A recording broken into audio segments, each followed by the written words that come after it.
Hello! Welcome to the Good Life Meditation for today. Today is what day is it? It is I think it's the 9th day of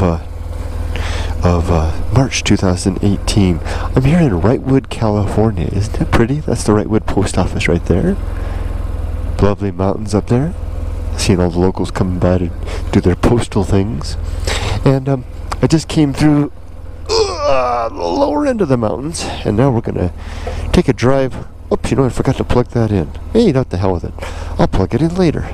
The important thing is that it's still charging. Yes, it looks like it is. Hold on, we're in good shape. Let's do it. So this activity is something that I do every day. Every day. Sometimes I might skip a day on the weekends, but for the most part I try to do it every day. And it's my way of reminding myself of my objectives and my principles so that I keep in better alignment with these. This must be the supermarket, Jensen's Finest Foods. McGrath snowboards, $15. So there's ski slopes up here, and we're just below the snow line. You can see the snow up there in the mountains right there. See that? As I try to ride with my head turned. We'll pass, I think we'll pass the resorts, actually, on our way up. So, my good life meditation, it's something that I've developed over several years. Although it really took a 1 year of concerted effort to really, pull it out. And then it took about another half year of refinement to get to the point where I was at my 6 objectives and 20 principles. It hasn't changed much since then. I versioned it up also, kind of like versioning software. So I'm currently on version 19.1, with the point being a small point release. But sometimes I can't remember what those point releases are. So let's get started. First I have 6 objectives. The first objective is to be always ready to die. To make sure that I'm living in such a way that if this day and this moment is my last, that I'm leaving things in as good a position as I possibly can. So I have to ask myself, is that the case? Am I ready to die today? So I kind of break that down into various considerations. Considerations of financial readiness. That's a nice house, like a chalet. Familial and personal readiness, relationships and things, and artistic readiness. You'll notice that I don't have anything in there for career. That's because I don't think if I knew that my time had come and I was gasping out my last couple of breaths, my thoughts would be to my family, their security, and my legacy. Not much thought would be given to how do things stand at work. And I'm okay with that. I take work very seriously. It's not that I neglect it, but it's work after all. So how about financially? Not much has changed. It's still the same thing day to day. Still could be better. It could have more savings. Could definitely be more secure. It's a shame because I had that at one time and let that slip away. So, but I'm getting there. I'm back on track. I am on track to retire at in 13 years at age 65. I'm very excited about that, actually. Well, here's the ski resorts. Wow, there's no. Well, it is March, so it shouldn't be. We shouldn't expect to see any snow at this time of the year. Can you see? I'll slow down as we go past. Let's see it up here. I've skied on these slopes too. It was fun. See right over there, that blank bit? Mountain High Ski Resort. $2.99 for a season pass. You see there's the more dramatic slopes there? I gotta watch it because I gotta watch the road. I'll try to turn my head so you can see there's a chairlift right there. See that? Huh. Interesting.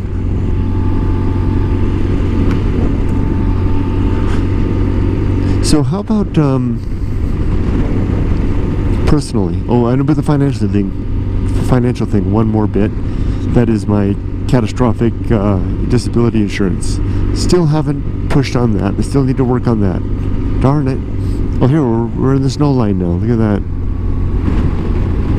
Gotta watch for any ice on the road, but it's pretty warm. I think it's okay. We're about to pass some stone structures here. This was I read all about the history, but I can't remember. But back at like the 1910s and that kind of period, this was kind of a place where a lot of people would come from LA. It was like a resort of sorts. And there was a tower. There's like a little castle tower that went across. It had a bridge that went across the road.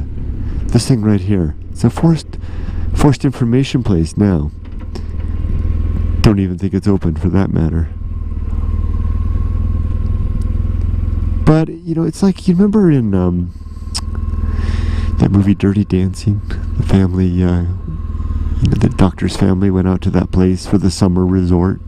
I think it was kind of like that, but more for like a day type of thing. People would come here for a day. And then see the thing right there, the little tower, like a castle? It was a bridge that went across. Maybe a lot more traffic then. Anyway, we're going to make a right turn up here. If we make a lefty over here, then that would go to Los Angeles. But we want to go down, not Table Mountain Road, or not Angeles Crest Road, but here, take this road to Palmdale and Jackson Lake.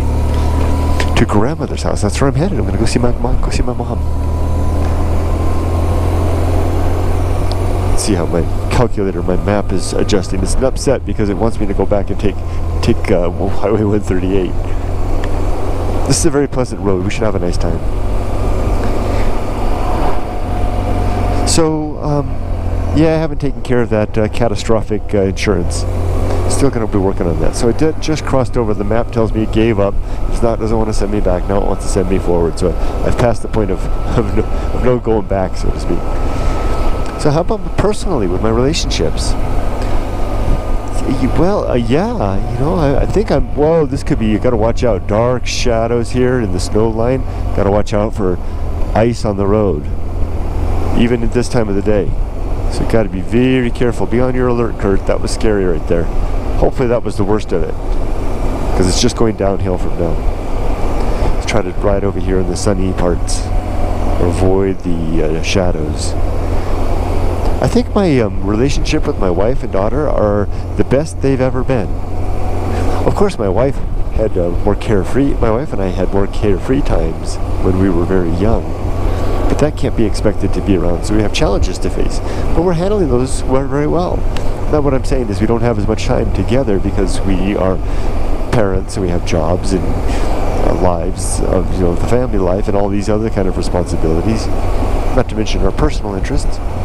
But we're finding our way back to that. I think it looks very good for a good post-empty nest period for us. I think Yumiko and I will very easily find our footing in that. So I think my wife and daughter, I think I got those in good shape. My mom needs some work, mainly because, and I don't want to get into details to, you know, because to preserve her privacy, but I have a difficult time. She's a little bit difficult to stay close to. So it's like approaching a wildfire in a way. Well, that's a terrible analogy. You never want to get close to a wire fire.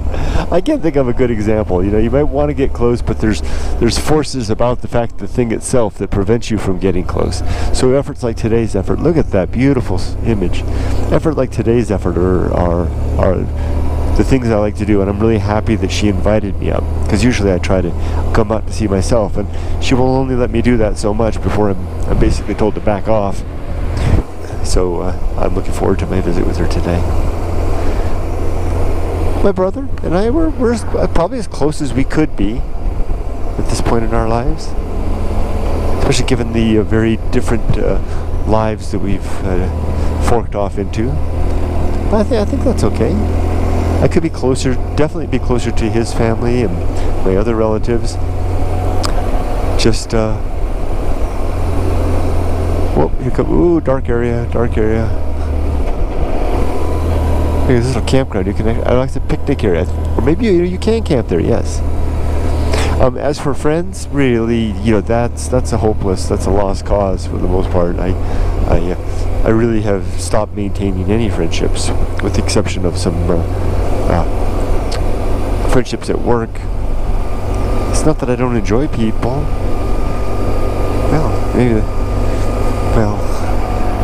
I think there's an abandoned ranger station up here on the right side. I made a video of it a long time ago. Got a lot of views. Still gets a lot of views. It's just there's just not enough time for the human connections anymore. And it's a strange thing because it sounds like there's something. My first gut instinct is that there must be something wrong with me. Something broken, something happened that makes me want to do that. And I don't think there is. It's just not my interest anymore. There's just I get plenty of that with my family. More than enough. The rest is open time. The solitude is just so. I enjoy this so much. Look at it. Here's Jackson Lake. Very nice.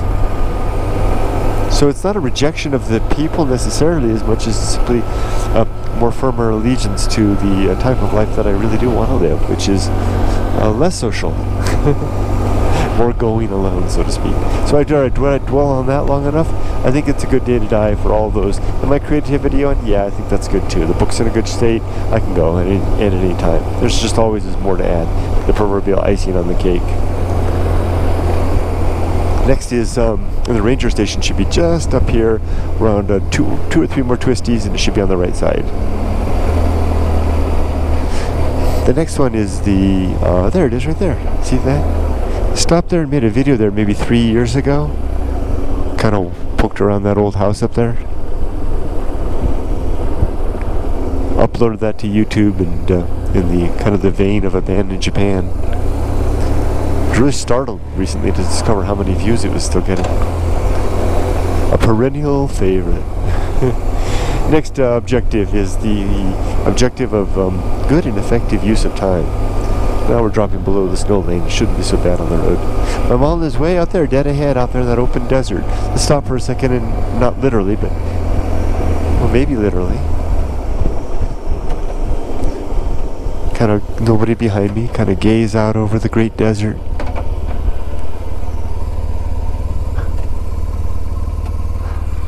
Ooh. It's the Western Mojave. It's the El Mirage Dry Lake way out there. The Mojave area. Very nice. So, good and effective use of time. Just making good use of the moments in the days that I have. Not wasting them or squandering them, or even just passing them or spending them, but living them. Gosh, that sounds so cliche and corny, but I think that's the right way to look at it. Like, this is a really good use of time. I have this day off, coming up to see my mom and leaving a little bit earlier to take the scenic route so that I can enjoy a bit of this type of riding, which is so much fun. Watch out for that. See all that dirt? See the red stuff? That's gravel and dirt on the side of on the side. That would be slippery as anything. Gotta avoid that. Next is the development in third objective. Development and maintenance of good, sound life principles. That's the 6 and 20 that I'm talking about right now. And I made my hard effort of developing them. Although it took me over 50 years to get to that point, and that was because consider like 50 years of research, trial and error with different things, trying different philosophies, different ways of life out until I could finally settle on my own. And if you are familiar with some various terms of philosophy, you might recognize that there's a good dash of stoicism intermingled amongst my good life human operating system. That's what I like to call it, and that's deliberate. I'm very much moved by the Stoics. I think they nailed it pretty damn good. So I do that. I do this every day. And usually I pick one out. No, I do that with war. I'll do that in a minute. Next objective is the cultivation of good emotional reactions. That woman was a nun, which isn't a surprise. The woman in that car, which isn't surprising given that she was wearing a habit. It's not surprising given that there's a retreat right up here, a Catholic retreat. What is it about the mountains and holy people? So next is, like I said, the cultivation of, the cultivation of good emotional reaction, just reacting well to the circumstances of life. And I do that by monitoring my emotions and using the principles that I'm going to come to in a moment, the principles of temperance and apathy, simplicity, and others to moderate my emotions. The Feast of Offal, too. I'll come to that in a moment. Next, number 5 is the performance of good actions, just doing good things throughout the day. It's a real simple thing. We all know kind of intuitively what feels like it's the right thing to do. It's usually not the easy thing to do or the fun thing to do, but it sure does feel good afterwards, huh?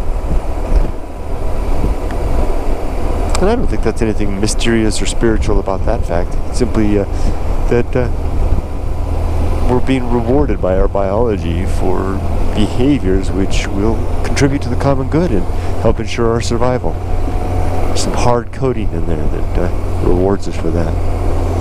Altruism is more born of biological necessity than otherworldly prescription or mandate. Leaving land of many uses, Angeles National Forest. Goodbye, Angeles National Forest. It's February, it's March, by the way, so it's still chilly. I'm all bundled up. It's cold up here. It's a high desert after all. But I'm high in the mountains, in the foothills of the mountains, at least. Next is the number 6. Sixth objective is the recognition of true limits and true opportunity. So I usually try to pick something out at this point and ask myself, what's the limit and what's the opportunity related to it? Well, I'm going to go see my mom. Let's talk about that without getting too much detail. One of the limits of my mom is that she's very private, and she has very particular and peculiar ways of thinking about the world. Sounds familiar, right? Ship off the old block right here. But that makes it in such a way that she's like an orchid flower. Has to be handled with great care. And will only bloom periodically, and when it does bloom you have to admire it. And I'm not saying my mom is not in bloom very often. I'm simply pointing out that her bloom is when she's more accessible. And when it is, like today, I have to recognize that. And even then, go in cautiously. Don't overdo it. Don't not too much sunlight, not too much water. Don't overfeed it. Don't talk to it too much. Well, you know, I don't know. I can't talk to an orchid. I don't know. Mile High Cafe. I wonder if this place is open. I think this is owned by Koreans. It was before. Had Korean language on it. So this is Mile High Cafe. Looks like the ownership has changed. I saw the Korean writing is gone. A little valley down here. It's kind of pretty. So that's the limit, is that my mom, I can only approach her at select times. Which is tough, because as her son, and as she's getting older, I want to look out for her. I'm glad that I'm back in the United States so I can be close. When that moment comes, you know, when she breaks her hip or she's in the hospital or whatever the case may be, that you know, is inevitably going to happen. I'm only 100 miles away. I'll be there for her, and I'm saving up all my sick leave at work. Well, I save up my sick leave for 2 reasons. One is, of course, so that I can use it if I get sick. And 2 is so that I can, oh, by the way, that's a custom of bikers. We wave at each other. You couldn't see my hand, but I had my hand out too. 2 is so that I can be there, use it for my mom. To be there for her, to get her settled in whatever the next event will be, next part of her life. So what is the opportunity with my mom? So I know what the limit is. The opportunity is, well, one, I made an opportunity by coming back to the United States so that I'm here and I'm available for her. That's an opportunity. Another opportunity is that I can be on the ready so that when she she opens up and when it's evident that the flower is about to bloom, that I can be there for her. As she did, she suddenly called me out of the blue yesterday, kind of with a wild interest. She wanted to go back up to the homestead to throw rocks in the wash. You know, it sounds like a silly thing to do, but not silly at all. I've had to... throwing rocks, of course, is just an excuse to go back to the...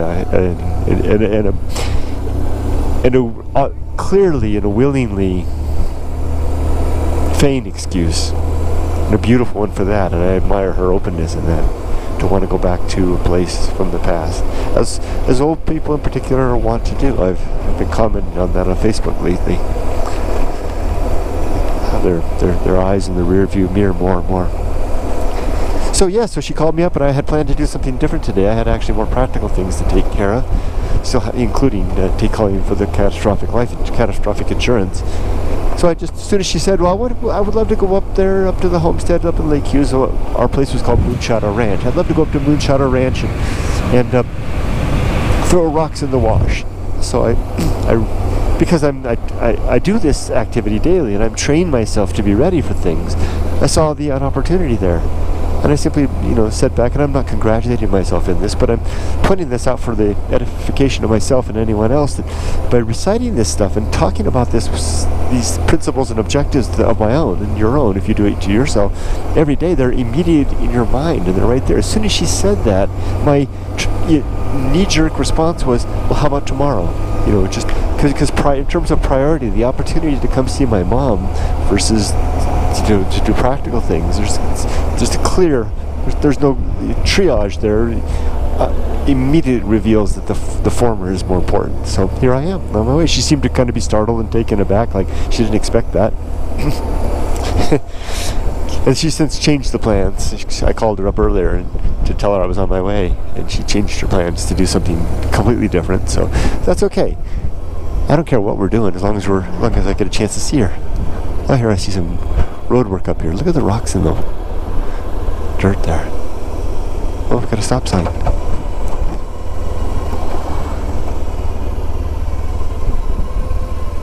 Oh, he's letting me on through. Thank you. So, so there's the opportunity. The opportunity also is to, it's an opportunity for me to exercise patience and, thank you, to be at ease with knowing who she is and not expecting anything more than that, all the while striving to improve our relationship. So there you go. I'm happy with that one. Boy, I like doing this on this leisurely roll through the mountains. This is so relaxing and so much fun. Very different from doing this on the freeway, huh? And this is very slow riding. This is how I ride. I'm not a speed demon. And this bike, even though this bike could handle this bike can handle a road like this pretty well. I don't like riding that way. I like this. Look at this. We can see a little more. Let's stop for a second. There's no one behind me. Dead ahead, see the straight ahead, you can see there's some white buildings over there. That's Lockheed, and there it is right over there. Lockheed, and that's where they test like the space shuttle and land. Space shuttle would land over there. Edwards Air Force Base is right over there. That's where they would land the space shuttle. So, if we had here when the space shuttle would come down, we would have heard the sonic booms from here. We would have probably been able to see it. So now let's get on to my 20 principles. Wow, look at the mountains. The first of these is the principle of war. I wake every morning going to war with everything that I hold true, and also everything that you hold true, and everybody else. Any proposition, anytime anyone comes to me and says, guess what, I've figured something out, I've got the truth. If it's something that's, I think is significant enough, if they think that they've figured out the reason that, liquid soap is better to use than a bar of soap, I'll take their word for it, because I just don't give a damn. Okay, that's good. You say the liquid is better because it has a lower viscosity. I'm not going to ask for proofs. I don't need any scientific papers. It's just, okay, great. I don't care. I'll just use whatever the heck soap is sitting there. But if you're going to come up to me and you're going to tell me that you figured out where all this came from, and furthermore that you're in some sort of a divine connection with that, and you know what it wants, and for not only for you but for me too, and my kids, and you're gonna start voting along those lines and trying to get the rest of us to do the same, to live that way as well. Well, then we got something to talk about. Then I'm going to demand some proofs. I want to see your research. Show me your work. And if you just tell me you've just a strong feeling that that's the case, then get out of the pool. You've just disqualified yourself from the argument. Because strong feelings about something can lead us anywhere we want. I can have strong feelings about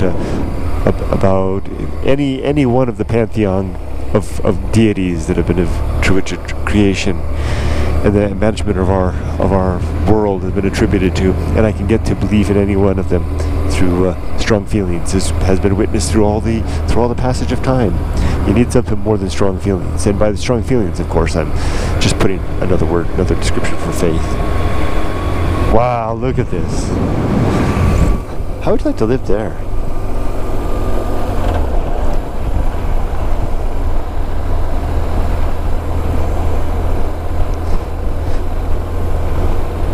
So let's put my little principle to action, the principle of war. So let me give you an example of war upon myself. Every day I pick one of my principles and one of my objectives out, and I try to destroy it.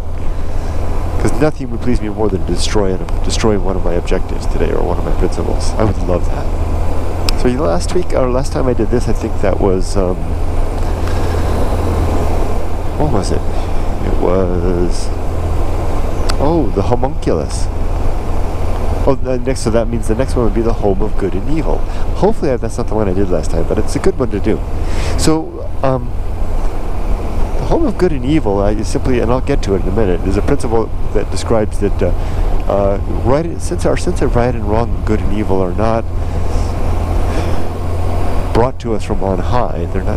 It's not like there's good and evil are written in the stars or inscribed in stone or in our hearts or anything like that. Well, it could be in our hearts, but I would argue that comes from someplace different. That comes from genetics. That comes from our biology. But instead, look at this, like an old water system. See the pipes? And here's an old house there. Look at that. And that road goes up there. There's a campground up there. It's kind of pretty up there.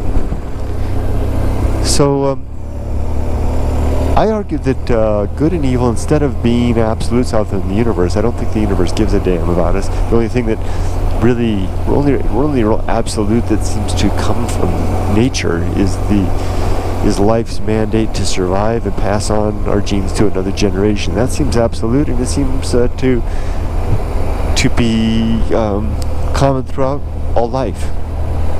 Otherwise, we wouldn't be here. So where is the home of good and evil then, if not with, written on the 10 Commandments? I think that it resides inside of our heads. Good and evil are opinions that we have about the universe, about life, and they're derived from our experience and our conversations and our thinking, our intelligence, and that's why they're different. Although there are common themes, of course, and that only reveals the fact that human beings have common interests. So it's not surprising that nearly all societies, I'm sure maybe all societies, have prohibitions against murder. But it does explain why. It also explains why there's variations. Polygamy may work in some societies, and usually there's an anthropological, a scientific good reason for it. We'll find there may be good reason to have more than one spouse. But for the most part, this is, not for the most part, except for the biology, our biological mandate to survive, it's up to us. We come up with our opinions. That's why we need to do the hard work of thinking these things through and arguing with one another and coming to consensus. And when we disagree, instead of coming to blows, come to words and work out the differences and come to some agreement. And that's important, because if we imagine that good and evil are, like I said before, the commandments of God, then we're The Palermo United States Post Office. Then we're going to, there's no recourse when we disagree. When two religions come together, they have very different ideas about what constitute right and wrong, or how to deal with a dispense law. Then there's often little more that they can do than to simply either build a wall or build swords and shields and go to war. So what are the pros of this, the cons of this? Well, the pro, of course, is if I'm right and there is no God and there is no law in heaven, then we're on the right track to having a more mature and better and more reasonable way of creating and dispensing justice. What are the cons? The cons, of course, are if I'm wrong and there really is a God out there and they do have a he or she or it, or they do have some mandate for us that I'm missing the mark, and I may be in big trouble, and I'm going to live my whole life, pursuing my own ends, which are more selfishly imposed or directed. That's a problem. But I'm pretty sure that I'm, if not correct, at least my operating principle, because I can't be sure. I can't be sure that I'm correct that there is no God, but at least, given that there's absolutely no good evidence to think that's the case, I think I'm safe using that as my operating principle. So I could go right or left up here. Here's St. Andrew's Abbey up here. That's where my mom, she's a member up there. I take her up there sometimes. Could go to the right and go to Parablossom, or I can go to the left here and go up to Juniper Hills, Devil's Punch Bowl, and eventually Palmdale. Yeah, an army jeep. Reminds me of MASH. We'll make a right turn here.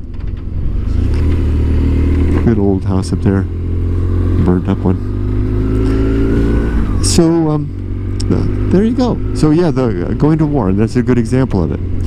Now let's move on to number 2. The second principle is reason. Reason is my tool in that aforementioned war. It's how I figure out right from wrong, and also what's correct and what's incorrect, and distinguish truth from falsehood. And the sub-principles of reason are honesty and objectivity. I need to be honest with myself about what's real. I need to be objective in my worldview, because subjective is subjective. And although it's good to recognize when subjective comes into play, like good and evil are indeed subjective, you just can't get around that fact. But I can use my observation of what is objective to help make better subjective judgments about right and wrong. Look at this bit of a wind blowing. Look at the wind blowing this American flag. Number 3, the homunculus. Homunculus is the little man, not really, but an image of a little man living in my head. If you could, snap open the top of my head and pull it back, ow, gross. You'd see a little guy in there, blinking up at us. The comfy little seat. Remember in Men in Black, that image, that alien that lived inside the body? That's what I like to imagine the homunculus to be. Well, that's not what I like to imagine. That's the definition of a homunculus. Now, of course, I don't think there really is a homunculus in my head, but I like to picture that, because that's where the seat of my consciousness resides. It's kind of an image that I have of where my consciousness resides. And the reason that's important to me is that I don't want to think or betray myself or, fool myself into thinking that the homunculus will survive my death. Like when my body dies, that the homunculus pops out like a pilot out of a fighter jet and walks away, or floats off like a spiritual ghost and floats away and forever. There's no reason to think that's the case. There's every reason to think that everything that I am is contained within my skull, in terms of what I am, in terms of my thinking life, my personality and all, is contained within my skull. Hey, there's some GS's. Woo! Bikes like mine. There's another one. Hey! So there's every reason to think that that's the case. See, those guys are moving fast, man. They got big bikes like mine. It's the same bike as mine, much newer though, of course. So I remind myself of the homunculus, so I don't fool myself into thinking there's a forever. When I'm gone, when I die in probably less than 20 years, 20, 30 years, that's the end, I think. And I'll go to whatever that nothingness was before I was born, that I don't remember now and I won't know of then. Next is number 4. the home of good and evil. Oops, oh, don't turn, don't turn, don't turn, don't turn. What are the odds? Thank you. The home of good and evil. Well, we talked about that already. I don't need to cover that one because that's the one we dissected with the principle of war. Now, number 6 is the atomic principle. Everything in the universe is made of bits and pieces, flowing and changing and forever transforming. And I've got an opportunity here. What I like to do when I'm on my adventures is when I come to this principle. What do you know? There's a truck coming. I like to step off the bike for just a second. Make them let this truck go by. I'll pretend like I'm doing something in here so they won't stop and think I need help. Or stop. So I always come over and I grab a handful of dirt. Let's do this. And there's a big piece of metal in there too. Look at that. And I go, woo, the atomic principle. And there's lots of stuff in there. That's like old road face. What's that? Anyway, the atomic principle. Everything in the universe is made of bits and pieces, flowing and changing. And Homer Road, I don't know where that goes. Someday I'll find out. Well, why not someday be now? Let's go. The atomic principle. I've still got lots of time. Make sure no one's coming.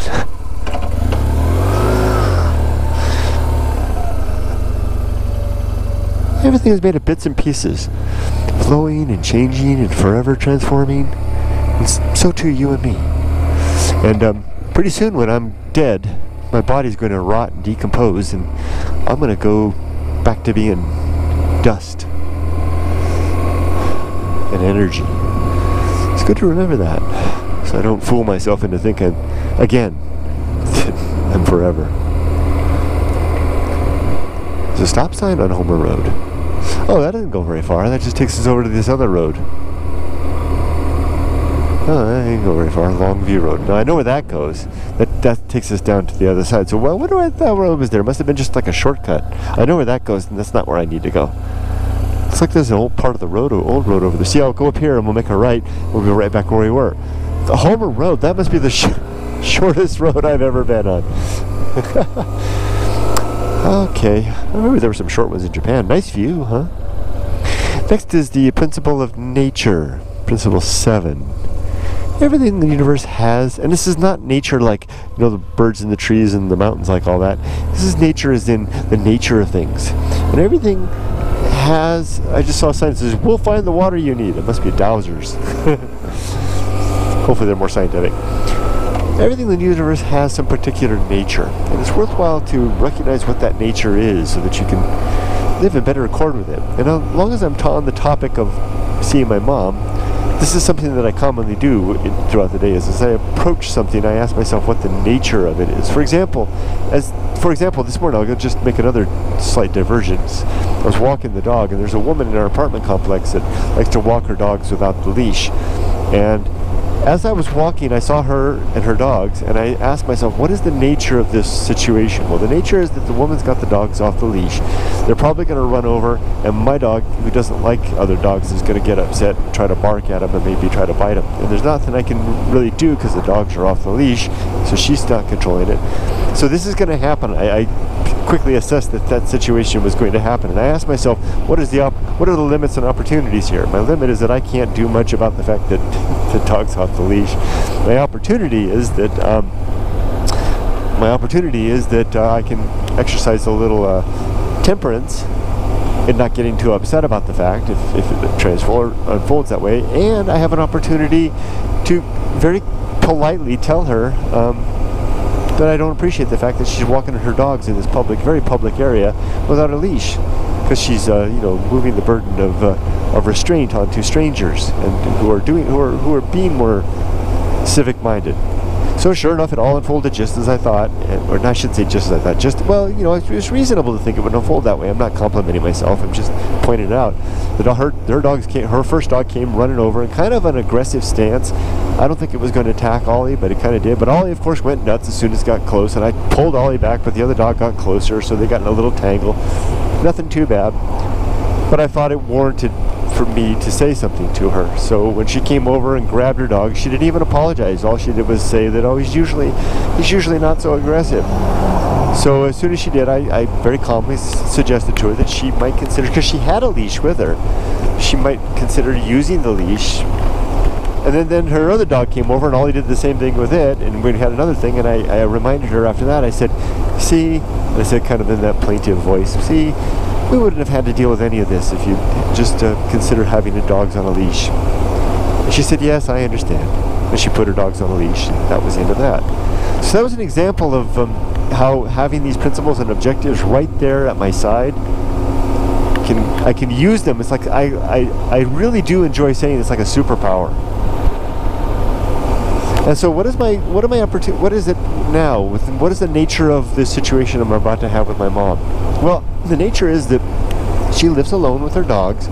She's resistant to having me visit her very often, or my brother very often. We have to kind of keep our distance. And when we do, she kind of puts on airs like everything in the world is great, so we have to kind of surreptitiously, examine the circumstance to look for any problems, because, we're her kids, and that's part of our job. That's our filial duty, is to watch out for our parents. But she's still, her cognition is still good. I mean, she's still in good shape, so she still takes care of herself. See, we got to walk that fine line, because if I go too far the other side, she'll get quite upset at us.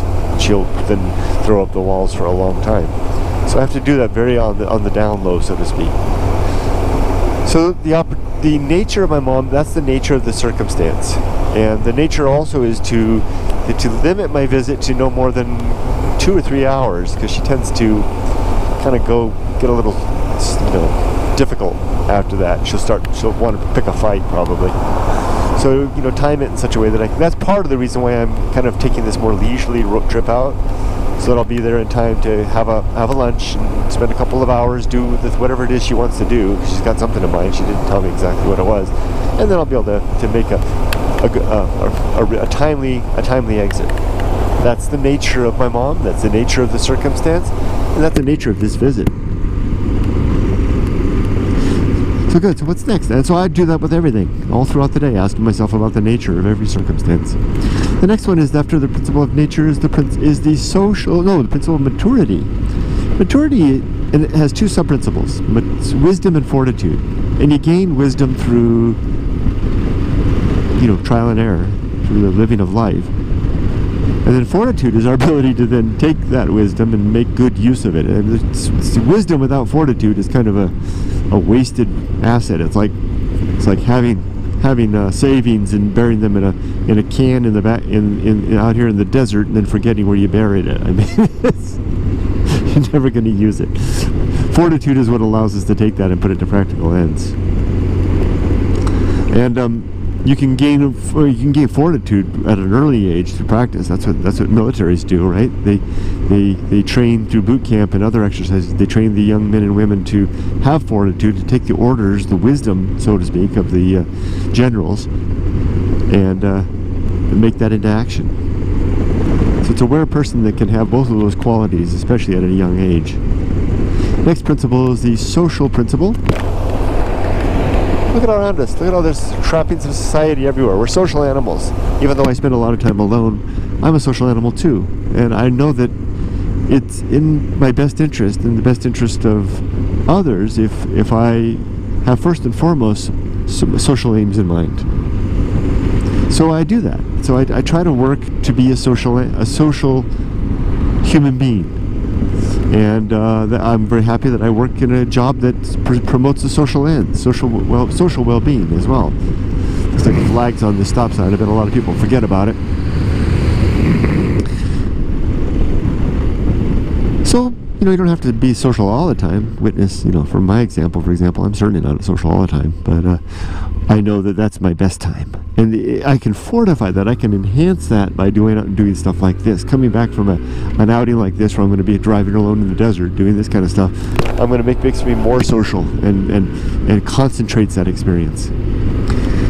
Next is Feast of Offal is number 10. The Feast of Offal, it's a term that Offal, of course, O-F-F-A-L, is what's left over when a butcher does his or her job. It's all that waste and byproduct meat, toenails and ears and guts and a-holes and whatever the heck that you wouldn't be able to sell outright, so instead you find some other use for it, grind it up. Have I made a wrong turn? Where the heck am I? That road goes straight. Oh, I'm gonna make a right up here. I'm gonna go over the California Aqueduct. Let's just stop here for a second and take a look-see. This is a pretty interesting item. It diverts water from the Feathered River in Northern California down to feed the thirsty denizens of Southern California. And so it's basically a giant artificial river. Look at that thing. I'll let this car go past and then I'll stop out over the front. And an amazing feat of engineering. I don't know exactly how far it is, but it must be hundreds and hundreds of miles. But the careful thing is the engineering. See these steady flow? They got ladders in it at every 1,000 feet, so you can pull yourself out.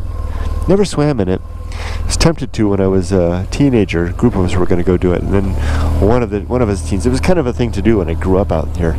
One of them drowned in there, and it's because it's slippery. It's hard to get out. Slippery sides. So I never did it. So the Feast of Offal, all that waste and byproducts. So I like to imagine that we give out a kind of an offal as well. All the waste and byproduct of our unprincipled, undisciplined living, when we don't take the time to develop life objectives and life principles that can guide us, or if we just tacitly accept the principles and guidance of others and don't actually, here, let's go down here, don't actually do the hard work of maintaining it and reminding ourselves of that stuff, then we wind up in a position where we are not living it very well. Like I said before, you don't have it right at the ready, like those tools to be a superpower, so to speak. We don't have that, and then we get upset. We get frustrated because we don't have a way to balance, to live our lives better. And so when something happens and upsets us because the things didn't go the way we expected, and we fly off the handle and get mad and yell and scream and have a tantrum, then we're passing all that upset out to the community, to everybody else, and making them all upset too. It's like, yeah, I think we're in Pear Blossom now. Interesting community. Passing that upset around.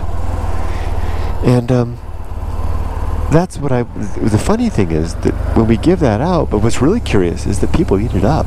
So I can get angry amongst my friends and coworkers or strangers, and they look at that and they'll get that angry too. So road rage, for example, has a way of spreading. If I bring my misery to the office and start spreading that around all the people in the cubes around me or in meetings, they kind of eat that up and they get upset too, and then they start spreading it around. So see how it's kind of a feast of our anger, upset passions, even the positive passions. All that can go too much. So my answer to that is one, to be aware of it. That's why I remind myself of the Feast of Offal. But my next principle, number 11, is the principle of temperance. Temperance, of course, is consumption. We like to think of temperance in particular with regard to alcohol, but you can apply temperance, the temperance movement. We can apply the temperance to anything. Food, drink, work, play, sex, whatever the heck you want to apply it to. And I like to remind myself that I can apply temperance to my consumption of my emotions, or the expression of my emotions. So when I feel anger rising, like I felt angry this morning at that woman because she's a repeat offender. She keeps doing that with those dogs. I felt anger. And instead of, I tempered it. Instead of letting it spill out, which would have been a Feast of Offal, or spilling it out, which would have then ruined her morning and made her upset, and probably just, dug her heels in further about her rights as a dog owner to go without a leash, so-called rights. Instead, I tempered that and took a more reasonable approach, and simply shared with her that how I didn't appreciate that, and the fact that, managing her, the fact that she didn't use a leash made it impossible for me to control my dog from getting in a fight, and try to, petition her better interest or her reason to come onto my side. Temperance is a powerful thing in that capacity, if we can apply it to our emotions. So when you feel the emotions rising, instead of gobbling it all down like suddenly finding yourself with a big giant, flat sheet cake in front of you, just take a small nibble. Sample it, this tastes like it came from Vaughn's supermarket. and then make better decisions about what to do from there. Next is After Temperance, number 12 is agency and the great indifference. Human beings are agents, as are all creatures, all life. Agency, of course, simply means something that has some sentience. But I like to consider plants agents too. Those Joshua trees out there, see those plants out there? Those are agents. Everything that lives is an agent. And the reason that I say that is that there's something about life that is distinct from death. So when I come out to the desert and I see all of these black dead mountains, it reminds me, not here, but more so way out there in the East Mojave, it reminds me that there appears to be no God, that nature doesn't seem to really care. And that reminds me that if I want care and love and tenderness and help, and I want to give that out and have that appreciated as well, then I need to turn to my family, my friends, my community, my co-workers, and all of you. Next is the principle of number 13 is the best seat in the house. To not want to be anyone else, be anywhere else, or be doing anything else, but to be okay with just who I am, where I am, and what I'm doing right now, all the while striving to make things better. It's a very tricky, delicate balancing act to be okay with what's happening now while still looking out for a better world. Next is number 13 is the path of wildness. The path of wildness is something I created in Japan, an idea that I had in Japan when I would get contacted by lots of young people saying, I have this dream, I want to do this thing, but I'm too scared, or I don't have enough money, or I don't have enough education, or my mom and dad don't want me to do this, or I'm a Leo, whatever the case may be. Always an excuse. And usually, a lot of these people they would tell me I need to think about it. And they would think about it, and then when it came time to make a decision, they would make a decision. It's amazing how your whole life can just be passed away. Your whole decade of your 20s can just whittle by, thinking about and preparing for some big life adventure without actually doing it. And so what I sometimes suggested was, okay, you need to gather some facts. Good idea. Why don't you give yourself a deadline? And at that deadline, and gather all the facts you can between now and that deadline. At that deadline, you're going to make a choice. And if you don't have enough facts, well, then you have two choices. One, give yourself another deadline, or two, make a choice possibly informed of your gut feeling. There's something to our gut. I don't always trust my gut, but sometimes it's good for getting us out of a bind or getting us out of a rut. And you can only do this process so much, right? You only kick the can down the road a couple of times before it eventually comes to a point where you're saying, gosh darn it, it's time I'm going to make a decision because my time is running out. And then you make a decision. And if you do that, even if you have a lot of facts, especially if you don't have very many facts, you got to recognize you might make a wrong decision. You might come out the worse for wear at the end of that. There's another argument to be said that even that is okay, that the fact that you made this move alone is forward progress, even if it leads you off the edge of the cliff, even if you die after the fall. And of course, cliffs and risks are figurative at this point. There's many more types of cliffs than literal cliffs. I think you get what I mean. So the path of wildness is a trick to get unstuck. And I've used it many times myself. I used to use it literally when I'm in the wilderness and I don't know which way to go, right or left, up or down, and I make a gut choice. And then if I come, like I said, back to a waterfall, if I come to a waterfall off a cliff, well then I just turn around and go back. Yeah. So next is the risk of avoiding risk. This is number 14. When we're young in life, we're cautioned by our elders to go to school, get a good job, find someone to marry, start having kids, buy a house, get a car, get a better mortgage rate, set up for retirement, and then just live on autopilot in that manner. And that's a fine thing to do. And for a lot of people, that's certainly plenty. But there's some of us out there that want something more. And it's not enough just to have a safe, warm, happy, comfortable home to come to. You want something more, and that could be risk, that could be adventure, that could be living a unique lifestyle, learning a different language, hanging out with strange, unique, interesting people, becoming a strange, unique, interesting person yourself, perhaps. I mean, whatever it is. If you're one of those, then I would recommend that you give yourself what I call, a great life adventure. Yeah, you give yourself a great life adventure. This is done to assuage the deeper risks of life, which is to not address those deeper needs that you wanted. This is the very thing the hippies were onto, but they took it a little too far. So my formula is to give ourselves the decade of our 20s, the whole darn decade. Selfishly take that whole decade to yourself. Of course, unless you've got some immediate needs, like a family member that's sick you need to care for, well then, that's a different thing. But if you're fortunate enough to have some latitude in that decade, then give yourself that decade and world-class bowling equipment. Give yourself that decade. And what I would say is go as far as you can with education. I would say go for a master's degree if you can. It doesn't matter what it is. I highly recommend speech communication.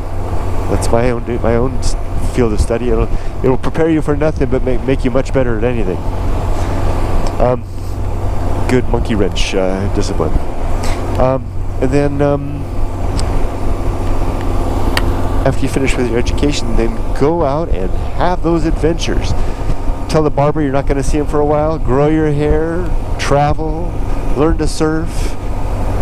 Go get a job in a foreign country, hang out with strange people, challenge yourself, go to different churches and get exposed to different religions, take risks, all that kind of stuff. When you're done, in your 30s, you start your 30s, that's when you can come back and try to find someone to spend your life with if you want to. You don't have to. Get a place to live, get a job, get a place to live, and settle down. I think you're going to have you're going to have the bigger, more rounded portfolio of life at that point. You'll be able to address all the surface level risks, and you'll have attended to the deeper level risks. And a bonus that comes with that is that you wind up being one of the most interesting people at any party you go to. Don't push your life on people, but you'll find that having that rich, diverse, fascinating background tends to lend itself to interesting stories, and people like to hang out with people like that. And if you can, again, another good reason to study speech communication is to know when to shut up and when to listen, or when to talk. So you don't overdo it. So next is that was the risk of avoiding risk. Next is the sin and damnation. There are 5 sins in my worldview, and they're all the same thing, which is basically believing things that aren't true. And I categorize those 5 as the following: falsity, credulity, faith. Yes, faith. Wow. Superstition and dogma. Falsity, because falsity by definition is believing false things, and that's the whole point of what my view of sins are. Credulity is a willingness to believe false things. So it's a kind of a quality or a character trait. I wouldn't call it a quality. It's a character trait that makes us more subject to just buy things probably because they make us feel good or lead us to somewhere or something that we want in the immediate moment. Next is faith. That's the strange one, because it masquerades as a virtue. We think of faith as a good thing. If we'd only have faith, even name our kids faith. And the faith, of course, in that, I'm thinking of faith is when it's defined not as trust, but faith is as evidence of things unseen. Just think about it. The evidence of things unseen. Well, things unseen have no evidence. And of course, seen, I'm not talking about just visual. I'm using it in a more broader term than of sensed, right? So if you sense something is true, then it's not unseen. Then you have some sensibility towards it. If that sense, if you're categorizing that as simply a feeling that you can't connect or tie into the actual world, you can't have your senses involved with it, then that's unseen. That's invisible. That is a wishful thinking. That's a bad thing, because that's a cheat. It's starting your pencil through the maze, the puzzle maze, and just saying, screw it, and just going straight across the thing to the end and saying, I made it to the exit. I just believe I did it. That's kind of what it is. You didn't do the hard work. And you might say, oh, but it's hard work. The trial and error of life is hard work. We all go through that hard work, but that doesn't give us a get out of jail free card with regard to the hard work of proving that what we think is real really is real. So faith is not a virtue. Faith is a sin in my worldview, and a weighty one. Next one is superstition. It's a whole category of things that can't be demonstrated to be true or are very suspect, so much so that we give them a label of superstition. And I would lump faith, anything that we arrive at as faith, as superstitious as well. And then dogma, because dogma is codified, typically codified, canonized ideas about the world, prescriptions, witness Bibles, holy texts, the sacred documents, whatever the case may be, that we hold as true by virtue of the fact that we hold it as true. Lots of people hold it as true, or that people have held it true for a long time, or Bishop so-and-so has decreed that it's true, or the Pope has issued an encyclical that decrees that it's true as well.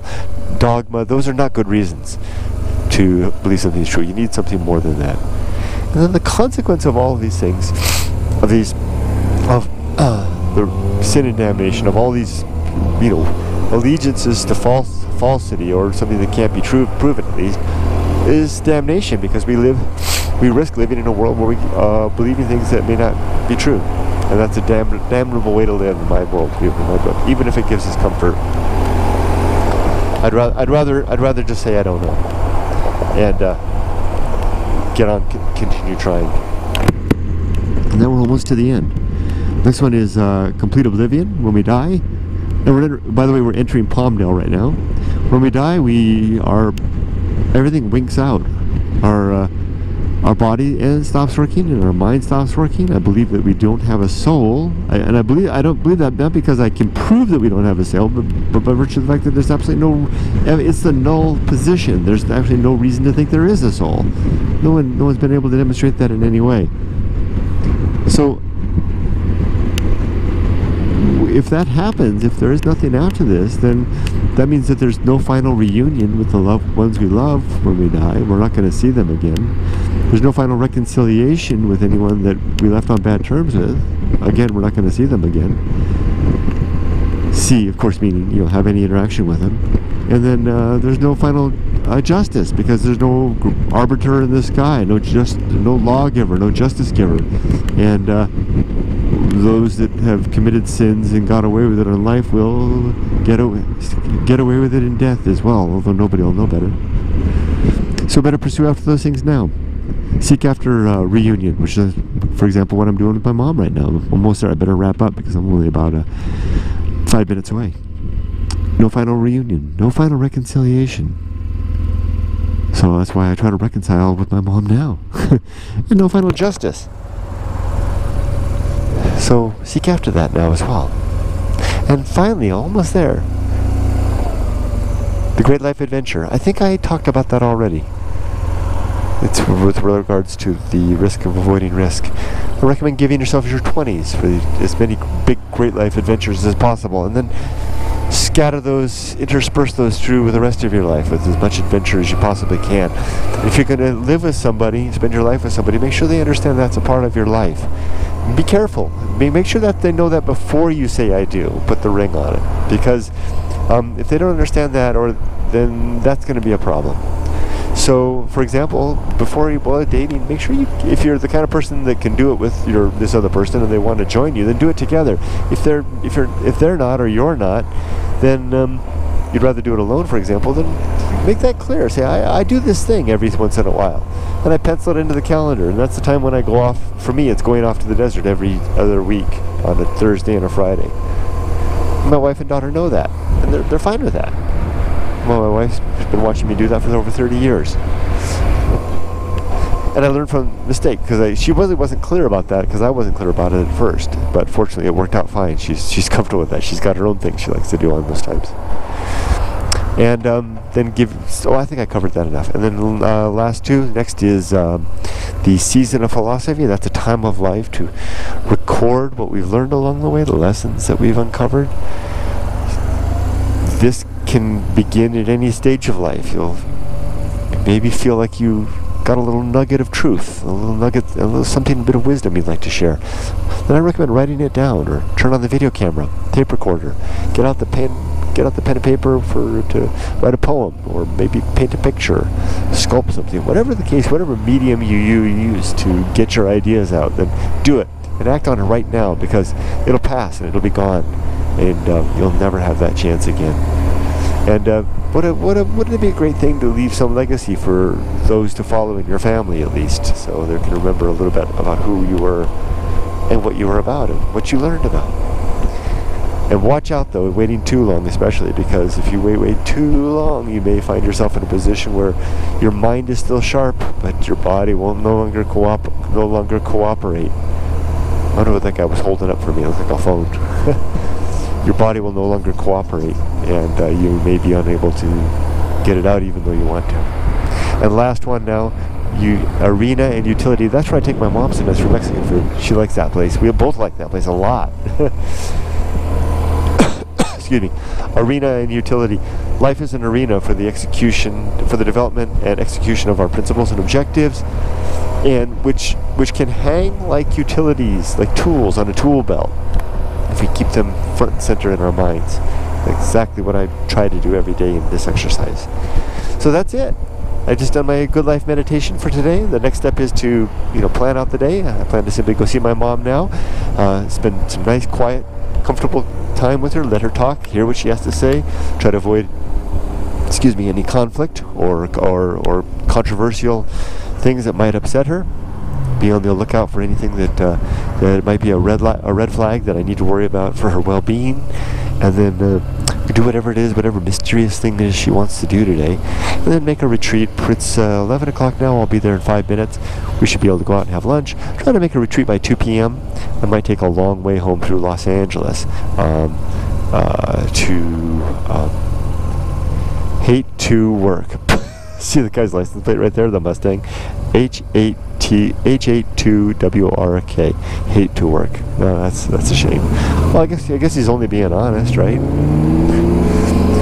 So I guess that's why they call it work. Anyway,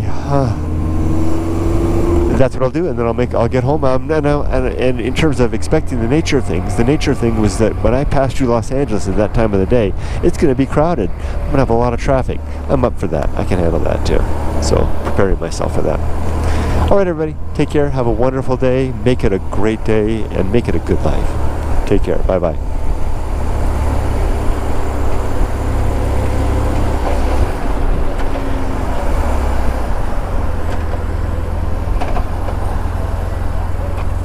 One last thing. See this parking lot right here?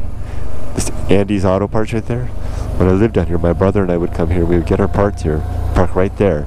I've spent so many hours in that parking lot with and we get sodas and stuff from that 7-Eleven, and Lyle and I would sit there and practically take the car apart right there in that parking lot. This is where I basically grew up. It's a community that's had its better times. I don't know if that's actually true.